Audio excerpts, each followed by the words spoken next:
Welcome to the Genius Factory. Enjoy the video. You're starting in the Roblox app or on the website. Sign in now with the parent or supervising account and go straight to the gear icon. Once there, select Settings, then Security and Privacy. This opens Parental Controls.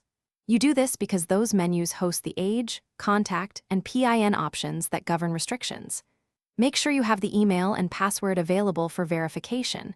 Without them, you can't change PINs or disable age-based filters, so prepare credentials before proceeding. Now, find parental controls or account restrictions in the Security/Privacy area and tap to view details. Once done, identify the 4-digit PIN or the account restrictions toggle.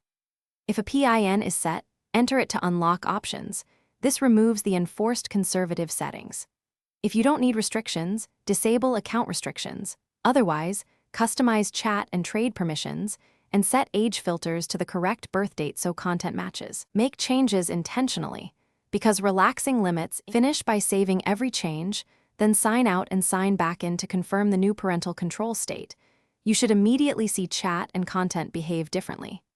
If the 4-digit PIN is forgotten, use the account email to reset it or contact Roblox support for recovery.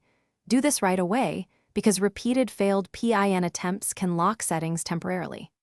As a final check, perform a short in-app test of chat and shop visibility. If anything still blocks, reopen security to verify what setting wasn't applied.